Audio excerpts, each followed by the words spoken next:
If we cannot obey the law, do we still deserve to be called lawmakers?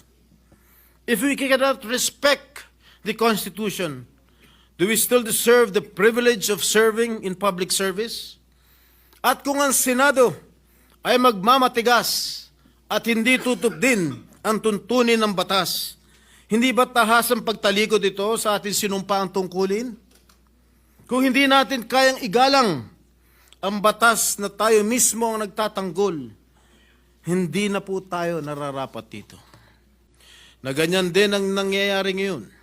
Muli na naman nananaig ang pansariling interes. Matinding emosyon at inunang pamumulitika dahilan upang humantong tayo sa sitwasyong sinabi ng Korte Suprema na may malinaw na paglabag sa ating saligang batas. Had we decided to ignore the Supreme Court ruling and proceeded with the impeachment trial, we risk undermining the judiciary's role as the final arbiter of constitutional issues, and this will definitely create a dangerous precedent where future legislatures could just bypass court rulings they deem unwarranted. Mr. President, my dear colleagues, there should be a balance of power among the three branches of government, and this representation does not wish the Senate to be in a direct collision course with the Supreme Court amid calls for us to proceed with the trial. I refuse to be a part of the Senate.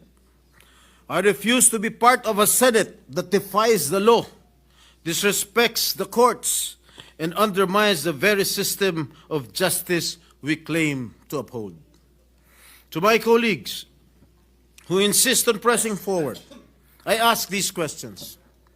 If we cannot obey the law, do we still deserve to be called lawmakers? If we cannot respect the Constitution, do we still deserve the privilege of serving in public service? At kung ang Senado ay magmamatigas at hindi tutup din ang tuntunin ng batas, hindi ba tahas ang pagtalikod ito sa ating sinumpaang tungkulin? Kung hindi natin kayang igalang ang batas na tayo mismo ang nagtatanggol, hindi na po tayo nararapat dito.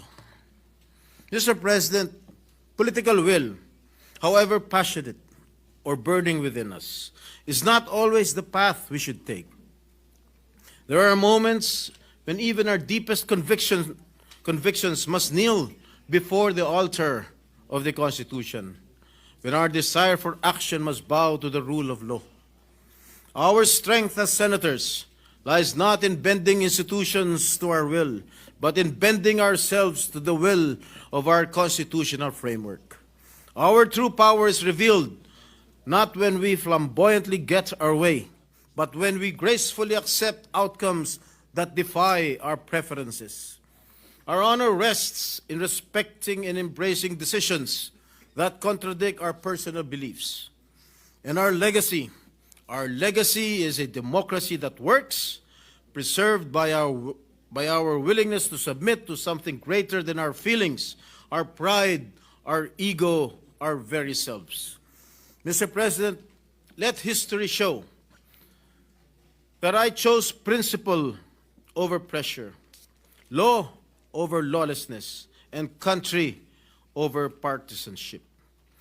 We are not shirking from our responsibility, but to fulfill our highest duty, to uphold the rule of law and to preserve the legitimacy of our institutions in accordance with the Constitution.